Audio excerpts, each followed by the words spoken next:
Alhamdulillahi rabbil alamin. Wassalatu wassalamu ala asyrofil anbiya'i wal mursalin Sayyidina wa maulana Muhammadin wa ala alihi wa sahbihi ajma'in. Amma ba'd. Ayyuhal ikhwah akhwat rahimani wa rahimakumullah. Saudara-saudari yang semoga dimuliakan oleh Allah, kita bertemu kembali di malam Senin untuk mengkaji kitab Tauhid alladzi huwa haqqullahi 'alal 'abid karya Syekhul Islam Mujaddidud Da'wah Muhammad bin Abdul Wahhab bin Sulaiman At-Tamimi rahimahullahu ta'ala. Semoga Allah merahmatinya. Ya, pada pertemuan sebelumnya kita sudah sampai babu qaulullahi ta'ala falamma atahuma salihah ja'ala lahu syuraka fima atahuma.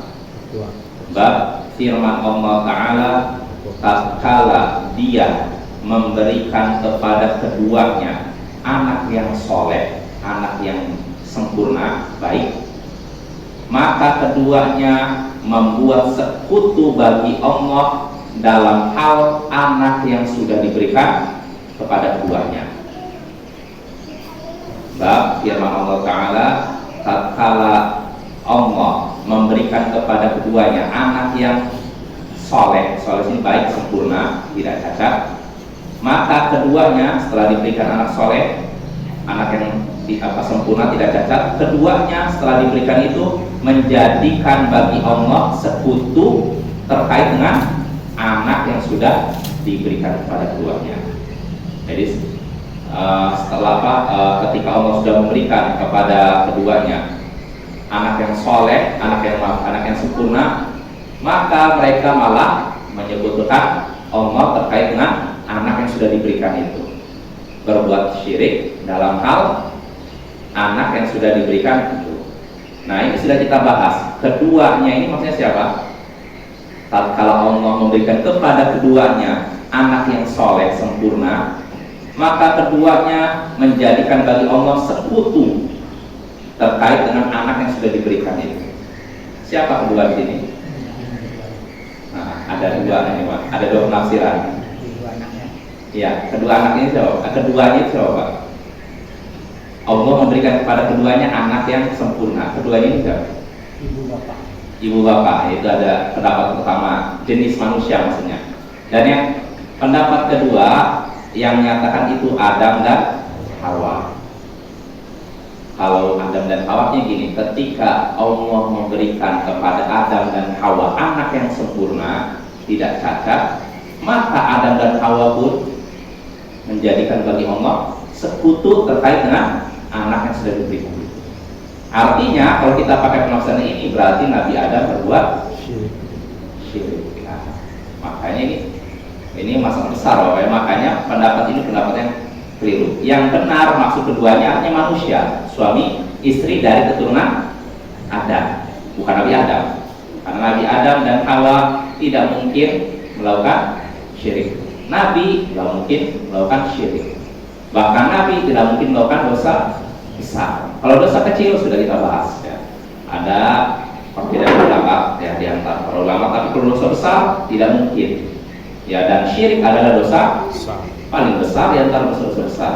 Makanya tidak mungkin dua orang yang disebutkan dalam ayat ini ada Nabi Adam dan Hawa.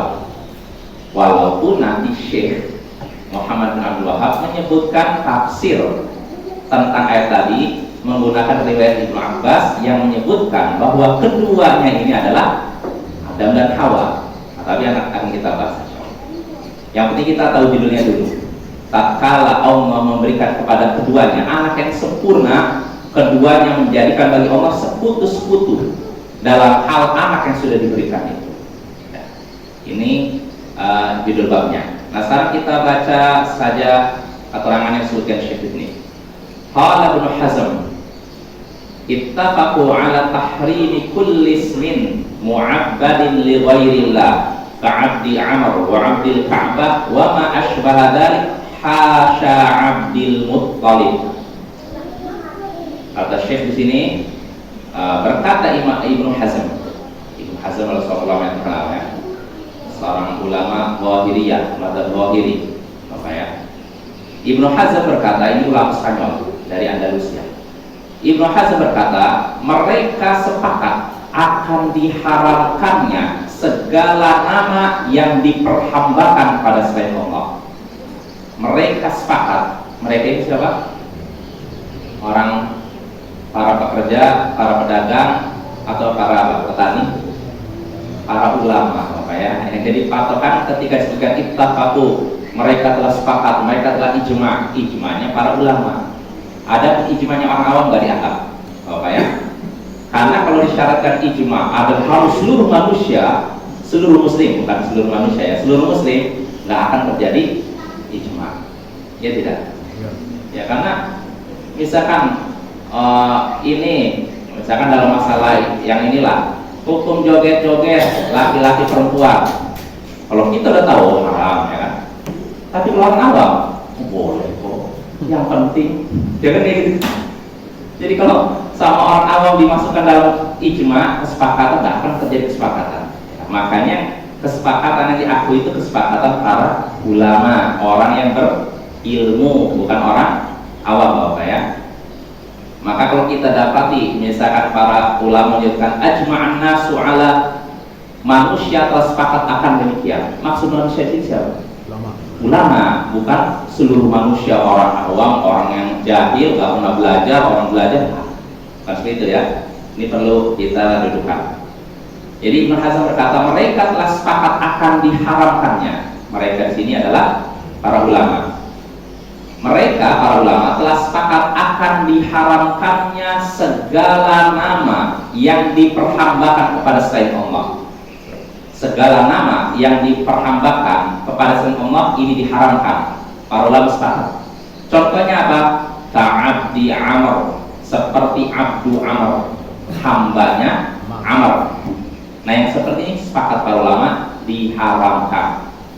Amr sini nama siapa? Nama Allah. Ya. Nama manusia. Maka nggak boleh Abdu Amr, hambanya Amr, nggak boleh. Wa Abdul Ka'bah, contoh kedua yang disebutkan Ibnu Hazm, seperti Abdul Ka'bah, hambanya Ka'bah. Ini juga tidak boleh, karena ini kan nama selain Allah, mau nama manusia atau nama benda seperti Ka'bah. Wa ma asbaha dzalik, dan yang serupa dengan itu. Seperti apa?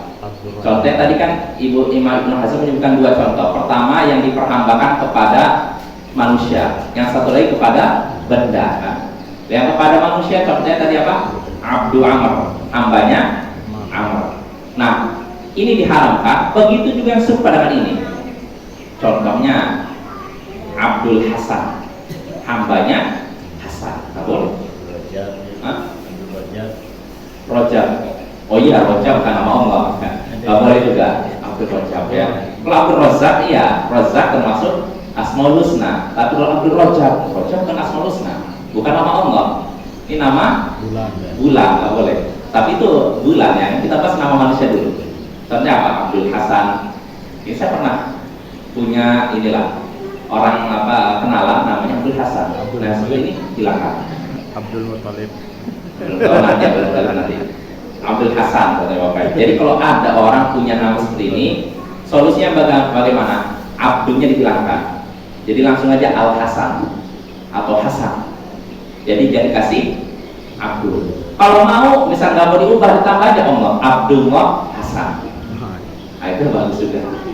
Nah jelas Bapak ya. Jadi nggak boleh pakai nama Abdul Hasan, Abdul Hussein seperti orang Syiah itu, Abdul Hasan, Abdul Hussein, atau Abdul Rasul, hambanya Rasul. Nggak boleh juga. Ini ada di nama seperti ini. Kalau misalnya di Afghanistan banyak rasulullah nama Abdul Rasul, hamba Rasul, nggak boleh seperti itu. Apalagi nama-nama seperti itu, Abdul Amr, Abdul Umar misalkan, hambanya Umar, nggak boleh ya. Apapun nama selain Allah, nama manusia atau nama malaikat tidak boleh dijadikan ini. Nama kita diperhambakan kepada itu. Abdul Jibril nggak boleh, hambanya Jibril. Abdul Mikail nggak boleh juga. Ya. Itu nama manusia. Begitu juga Ibnu Hazm menyebutkan nama seperti Abdul Ka'bah, hambanya Ka'bah, benda. Yang serupa dengan ini juga haram. Contohnya apa? Abdul Ka'bah, hambanya Ka'bah. Artinya apa? Hah? Abu Hijir. Abdul Hijir, Hajar, kayaknya Abdul Hajar. Ya itu nggak boleh. Hambanya batu nggak boleh, itu lebih parah lagi. Atau Abdul Marwah misalkan, hambanya Marwah, kan ada Sofa dan Marwah. Nah, itu jangan, dia nggak boleh. Yang serupa dengan itu, Abdul Makkah, bisa jadi ada orang ngasih nama, saya suka dengan nama Makkah, ya udah Abdul Makkah, hambanya Makkah, nggak boleh begitu, oke ya. Pokoknya nama apapun selain Allah, baik nama manusia, nama Rasul, nama malaikat atau nama benda, walaupun benda itu istilahnya memiliki kedudukan yang mulia dalam Islam, tetap tidak boleh dijadikan nama diperhambakan ke itu, ya. Abdul Ka'bah. Wa ma asbaha dzalik, dan serupa dengan itu, hasya Abdul Muttalib, kecuali Abdul Muttalib. Artinya apa? Kalau Abdul Muttalib, kata Ibnu Hazm, boleh. Jadi kan tadi para ulama sepakat diharapkannya segala nama yang diperhambakan pada selain Allah, nama apapun, baik diperhambakan kepada nama manusia atau kepada kepada benda, kecuali, dan yang serupa dengan itu, kecuali Abdul Muttalib. Abdul Muttalib menurut Ibnu Hazm ini diperbolehkan. Padahal Abdul Muttalib artinya apa? Hambanya Al-Muttalib, dan Al-Muttalib nama Allah bukan manusia. Abdul Muttalib, hambanya Al-Muttalib. Ini kata Ibnu Hazm boleh. Nah, dikecualikan bahwa pada yang diharamkan. Lantas benarkah ini dikecualikan? Para ulama beda pendapat. Ya, Abdul Muttalib beda pendapat, ya. Kalau Ibnu Hazm nyatakan boleh, dan kalau saya lihat di sini taklik komentar Syekh Abdul Aziz bin Baz terkait Abdul Muttalib juga, beliau menyebutkan di sini, beliau mengomentari pernyataan Ibnu Hazm ini, hasya Abdul Muttalib famustathna minan nahy, kecuali Abdul Muttalib ini dikecualikan dari larangan. Artinya nama Abdul Muttalib tidak dilarang. Ini pendapat Syekh bin Baz, ya. Kenapa? Li'anna Rasulullah sallallahu alaihi wasallam aqarra dzalik wa lam yughayyirhu. Karena Nabi sallallahu alaihi wasallam mengakui nama tersebut dan tidak diubah. Artinya disebutkan dalam sebuah syair, Nabi pernah mengucapkan sebuah syair, ana nabiyul kadhib, ana ibnu Abdul Muttalib. Aku adalah seorang nabi tidak dusta, dan aku adalah anaknya Abdul Muttalib. Maksud anak di sini artinya apa? Cucu. Karena nama bapaknya Nabi siapa? Abdullah, kakeknya Abdul Muttalib. Nah, di sini Nabi pernah berkata, aku adalah nabi, bukan dusta, dan aku adalah cucunya Abdul Muttalib. Nah, kata Syekh bin Baz dan beberapa ulama, dia terangkin Ibnu Hazm nyatakan ini menunjukkan boleh memiliki nama Abdul Muttalib karena Nabi tidak mengucapkan itu. Saya adalah cucunya Abdul Muttalib. Jelas Bapak, ya? Ini pendapat Syekh bin Baz. Lalu berikutnya juga ini alasan pertama, ya. Lalu kedua, alasan Syekh bin Baz yang kedua, minas sahabat, dan di antara sahabat Nabi Abdul Muttalib bin Rabi'ah, ada yang bernama Abdul Muttalib bin Rabi'ah. Nah, kalau tadi mungkin nama kakek, bisa jadi itu sudah terlanjur kakek. Tapi ini ada sahabat Nabi, sepupunya Nabi, namanya Abdul Muttalib bin Rabi'ah. Nah, ini nama sepupu Nabi, sahabat Nabi, tapi Nabi tidak mengubah namanya. Kan beda dengan yang sudah kita bahas ketika itu Abdul Hakam, ya kan? Seorang sahabat Nabi ada yang namanya Syuraih ini siapa? Abu Syuraih. Dia itu kan diberi kunyah Abdul Hakam, diberi gelar Abdul Hakam, bapak penentu hukum. Nah, ketika Nabi tahu nama ini, Nabi pun memanggil dia lalu berkata, sesungguhnya Allah lah pemutus hukum, dan hukum itu kembali kepada Allah. Artinya Nabi tidak menyetujui nama tersebut. Lalu Nabi mengubahnya menjadi apa? Abu Syuraih. Kan Nabi tanya, Nabi berkata, sesungguhnya Allah lah pemutus hukuman, Allah yang menentukan hukum, dan hukum itu dikembalikan kepada Allah. Artinya itu terlarang. Nah, Abu Syuraih kan menyebutkan alasannya, kaumku kalau lagi berselisih, mereka mendatangiku, lalu akulah yang menyelesaikan masalah mereka, akulah yang memutuskan hukum di antara mereka. Lalu kedua belah pihak pun ridho, setuju dengan keputusan itu.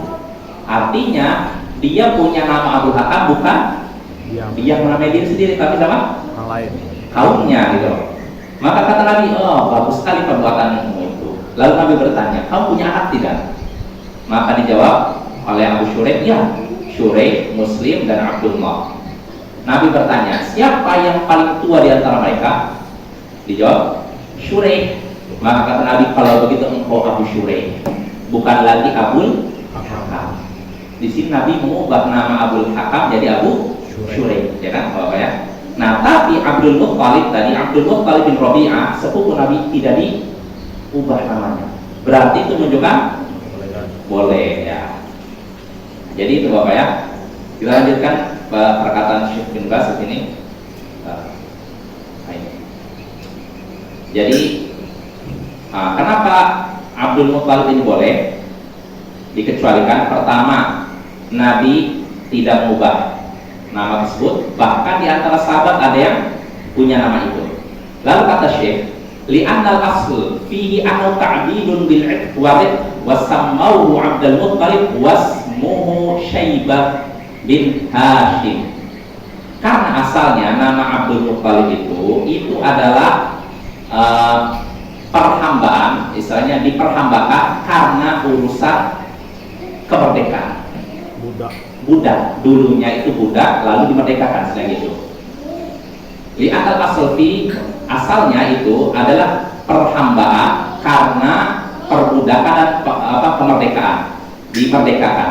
Mereka orang-orang menamainya dengan Abdul Muttalib, padahal namanya adalah Syaibah bin Hashim. Jadi nama kakeknya Nabi itu siapa? Syaibah bin Hashim. Li'annahum dhannuhu 'abdan lil Muttalib.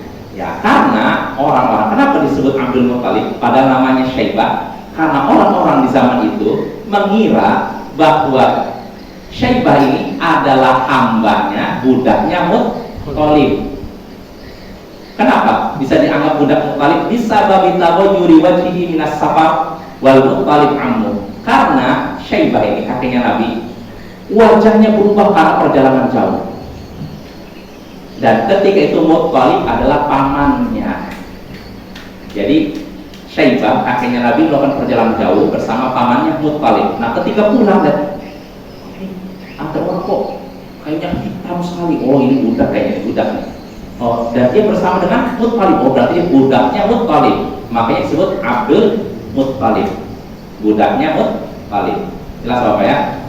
Nah akhirnya fa'aqarra hadzal ism fil Islam, fa'uqirra hadzal ism fil Islam, bi khilafi ghairi min asma. Akhirnya nama ini ditetapkan dalam Islam, diakui, berbeda halnya dengan nama selain Abdul Muttalib itu tidak diakui. Tapi kalau Abdul Muttalib ini diakui. Karena namanya sejak itu dan sampai Nabi muncul diutus sebagai Nabi dan Rasul tidak diubah. Nah ini penjelasan dari Syekh bin Baz. Artinya Syekh bin Baz berpendapat sama seperti Imam Ibnu Hazm bahwasanya nama Abdul Muttalib diperbolehkan dengan alasan apa? Nabi tidak mengubah nama tersebut. Bahkan Nabi menyatakan aku adalah seorang Nabi, bukan dusta, dan aku adalah cucunya Abdul Muttalib. Ini alasan pertama. Alasan kedua, di antara sahabat Nabi ada yang namanya Abdul Muttalib bin Rabi'ah. Ini sepupu Nabi. Jelas Bapak ya.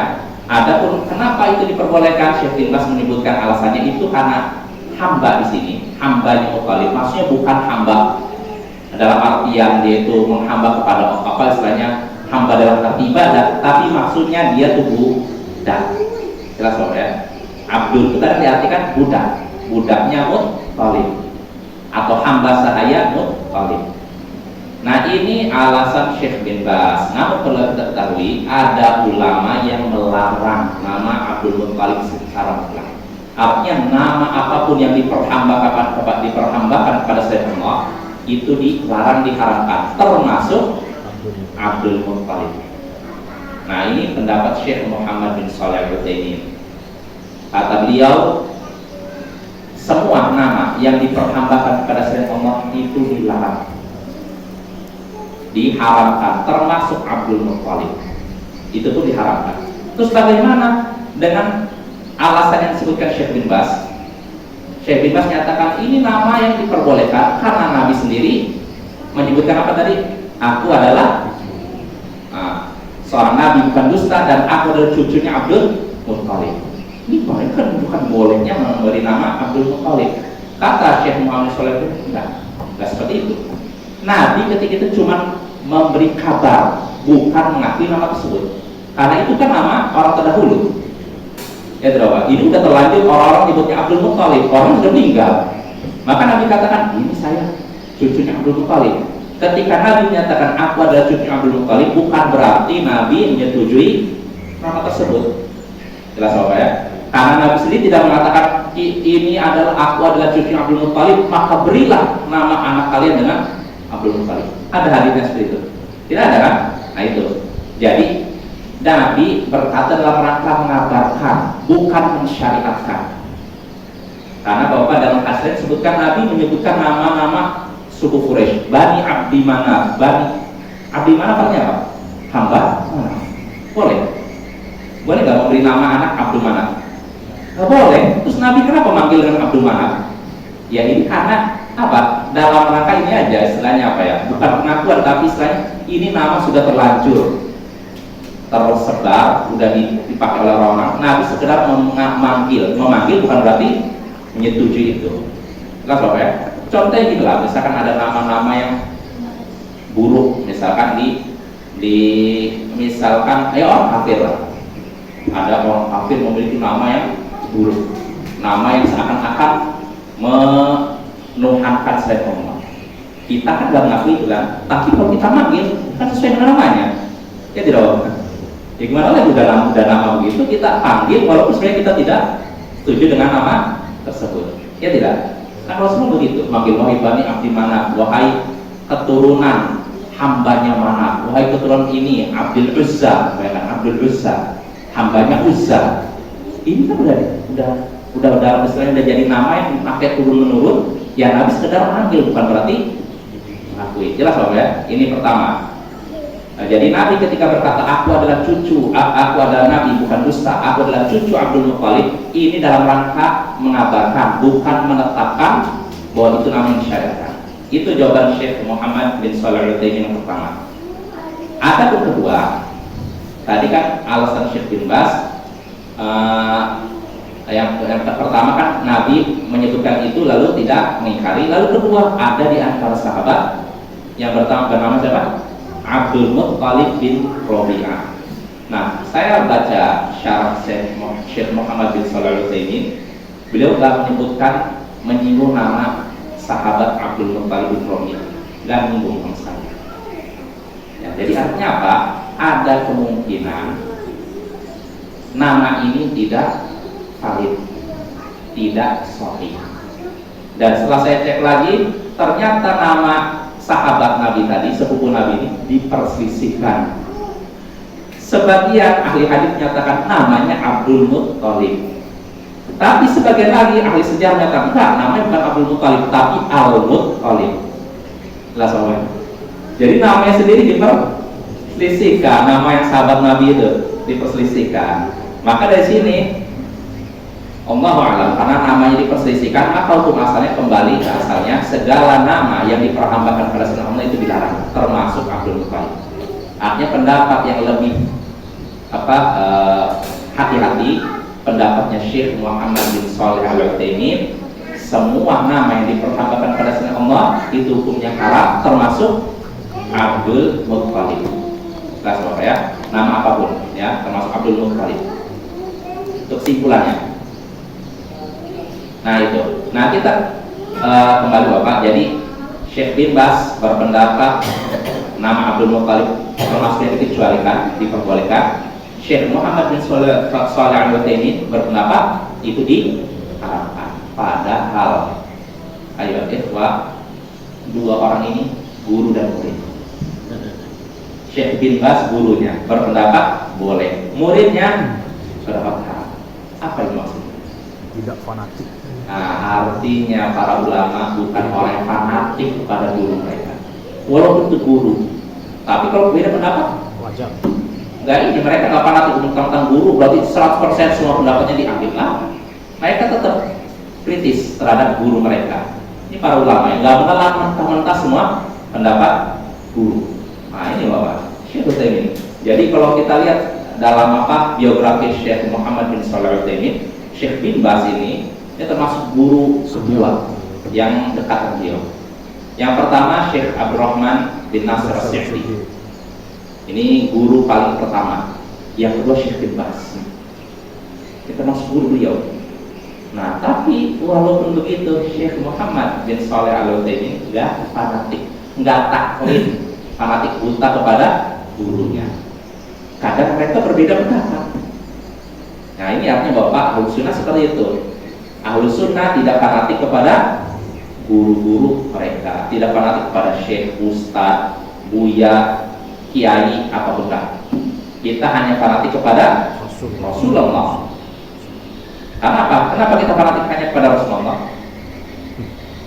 Karena Rasulullah tidak mungkin salah. Tapi kalau yang namanya ustadz, sangat mungkin salah. Namanya ulama, sangat mungkin salah. Mereka tidak terjaga dari kesalahan. Makanya Ahlus Sunnah menyikapi pendapat para ulama ditimbang dengan dalil Al-Quran dan As-Sunnah. Kalau misalkan pendapat ulama ini sesuai dengan Al-Quran dan Sunnah, terima. Kalau tidak sesuai, tolak. Mudah kan? Jadi kita tidak diperintahkan fanatik buta. Apapun yang sampai guru terima 100%. Sampai Allah, kami dengar kita. Itu hanya prinsip kaum sufi. Karena orang sufi katakan kun baina yaday syekh al mayyit baina yaday muwassil. Jadilah kau di hadapan gurumu seperti mayit di hadapan orang yang memandikannya. Jadi kata orang sufi, kamu kalau di hadapan guru pokoknya seperti mayit lah, di hadapan orang mandikan. Artinya apa? Tidak boleh protes. Mau diginikan, ya kan tidak? Nggak bisa mayit dengan di kepala ini, saya nggak mau pennya. Mulutnya diginikan, dibersihkan, nggak bisa protes kan? Nah begitu pula murid katanya, kata orang sufi, di hadapan guru harus patuh 1000%, bukan cuma 100%, 1000% harus patuh. Apapun yang disampaikan guru terima, walaupun tidak sesuai dengan akal sehat. Ya makanya orang sufi itu banyak Bapak cerita gurunya dia masuk akal sehat diterima. Sholat idul pisang pun. Banyak kan cerita aneh. Oh guru saya tadi malam sholatnya di Masjidil Haram, pagi udah nyampe Indonesia. Oh mana guru kamu? Kok nggak kelihatan sholat Jumat? Oh, sholatnya di Mekah tadi. Ada di Indonesia kayak gitu. Zaman sekarang masih ada yang punya keyakinan ada orang sholat Jumatnya di Mekah. Setelah itu selesai Jumat mau balik lagi. Kan aneh kok. Jadi kalau kita mau pakai akal sehat nggak nyambung kan? Karena apa? Kalau misalkan nih si ini gurunya ini misalkan sholat di Mekah, kita selesai sholat Jumat dia katanya udah selesai di Mekah, sholat Jumat di Mekah. Padahal waktu Indonesia dengan Mekah ini beda 4 jam. Jadi kalau misalkan anggap dia udah selesai di sini, di sana baru mau sholat Jumat gimana? Misalkan di sholat Jumat di sini jam 12, di sana masih jam 8. Jadi kalau dia tiba-tiba udah selesai kita harus sholat Jumatnya, kemana tuan guru? Kemana Buya? Oh baru sholat Jumat di sana di Mekah. Berarti kemungkinan besar apa? Dusta. Kemungkinan besar pasti dusta. Karena kalau di Mekah selesai Jumat kita di sini belum ada sholat Jumat, beda 4 jam. Tapi herannya ada saja orang yang percaya seperti itu. Nah itu prinsip Rasul, nggak boleh protes. Makanya ungkapan-ungkapan apa di antara doktrin mereka, man qala li syaikhihi lima la yuflih. Siapa yang bertanya kepada gurunya kenapa wahai guru, nggak akan buru-buru. Nggak boleh bertanya kenapa, apa dalilnya. Wah itu udah durhaka ya, apa dalilnya. Jadi terima mentah-mentah. Tidak perlu tanya dalilnya. Dalilnya adalah ya di antaranya prinsip konsulfi, nggak usah nanya dalil, saya lah dalil. Jadi apapun yang saya lakukan inilah dalilnya. Nah ini prinsip batil loh ya. Kita nggak boleh seperti itu, nggak boleh taklid, nggak boleh fanatik buta pada siapapun. Inilah yang dicontohkan oleh Syekh Muhammad bin Shalih Al-Utsaimin dengan Syekh bin Baz. Guru bayangkan, guru yang hormati tapi kan beda pendapat. Bahkan uniknya Bapak, dalam ini pernah dalam suatu kesempatan Syekh bin Baz dan Syekh Muhammad bin Shalih Al-Utsaimin ditanyakan suatu permasalahan. Ketika itu Bapak perlu kita ketahui, walaupun dulunya Syekh bin Baz guru, Syekh Utsaimin murid, tapi ketika akhir hayatnya seakan-akan jadi seperti satu tingkatan. Karena satu tingkatan. Jadi kalau para penuntut ilmu dari Indonesia yang datang ke Saudi, mereka merujuknya pada Syekh bin Baz, Syekh Muhammad bin Shalih Al-Utsaimin. Kalau ke Syam, ke Syekh Al-Albani. Tiga ulama besar ini hidup sezaman. Seakan-akan satu tingkatan, padahal yang satu muridnya mereka. Ini memang Syekh Muhammad bin Shalih Al-Utsaimin ini kapasitas ilmuannya luar biasa gitu. Nah, pada satu kesempatan Syekh Muhammad bin Shalih Al-Utsaimin dengan Syekh bin Baz satu majelis. Ketika itu acara istilahnya fatwa. Pertanyaan dari berbagai daerah dari luar negeri, bukan cuma dari Saudi aja, dari luar negeri kan. Nah, pertanyaan ini ditanyakan kepada Syekh Muhammad bin Shalih Al-Utsaimin. Ya Syekh, apa hukumnya ini? Nah, kebetulan Syekh Muhammad bin Shalih Al-Utsaimin punya pendapat yang beda dengan Syekh bin Baz. Maka apa reaksi Syekh Muhammad bin Shalih Al-Utsaimin? Ini tayangannya Syekh bin Baz. Kenapa kira-kira? Pertama adabnya, ini guru beliau. Terus kedua, beliau punya pendapat yang beda. Jadi beliau ingin menjaga. Nah ini ya, nah lihat Bapak. Jadi walaupun guru dan murid mereka tidak fanatik, buta, ya, tetap kritis. Jadi kadang Syekh bin Baz berpendapat ini. Jadi kalau saya menghitung Bapak, ada beberapa pendapat Syekh Muhammad bin Baz dan Syekh Muhammad bin Shalih Al-Utsaimin yang beda. Tapi tentunya ini dalam masalah fikih, ya. Adapun dalam masalah akidah mereka semua sama. Dalam masalah manhaj mereka semua sama. Karena berasal dari sumber yang sama. Tapi kalau dalam masalah fikih beda.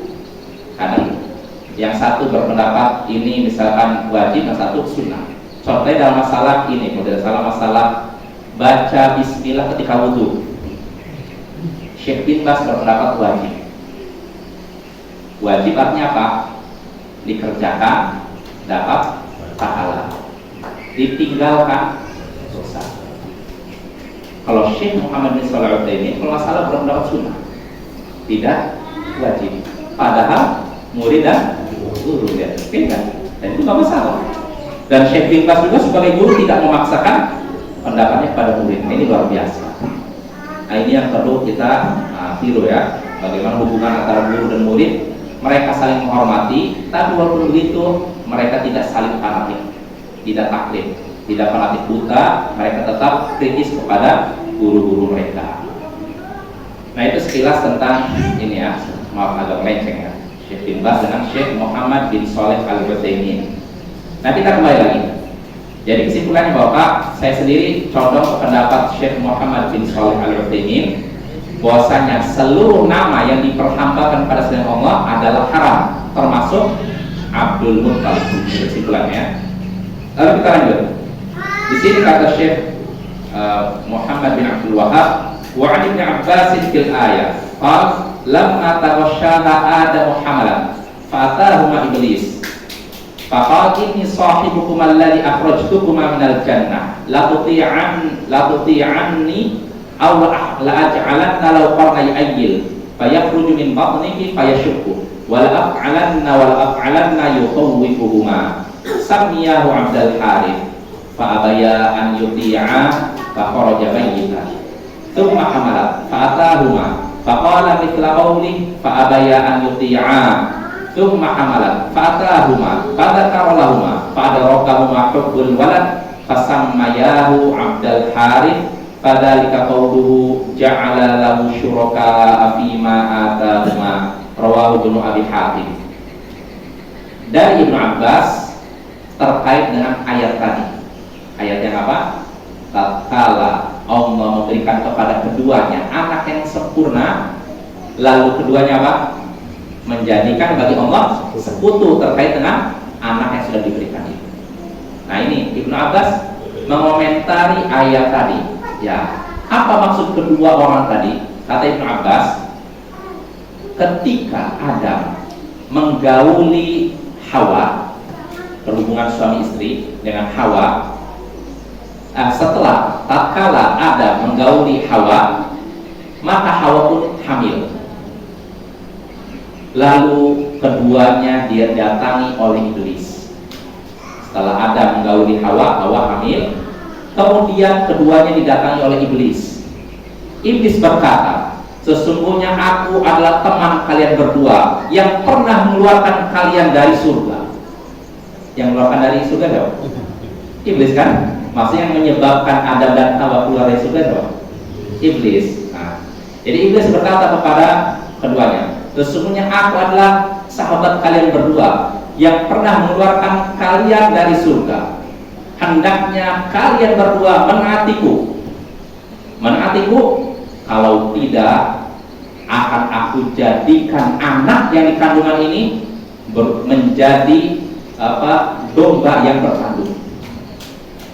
Hendaknya kalian taat kepadaku, atau akan aku jadikan anak yang dalam kandungan ini domba yang bertanduk, sehingga akhirnya keluar dari perutmu lalu merobek.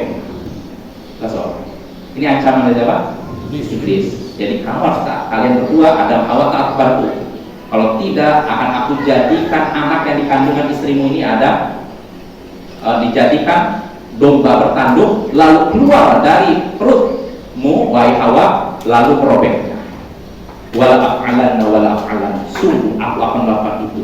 Sungguh aku akan melakukan itu. Maksudnya apa ya? Mancam. Kata Ibnu Abbas, yukhawwifuhuma. Iblis menakuti kedua-duanya.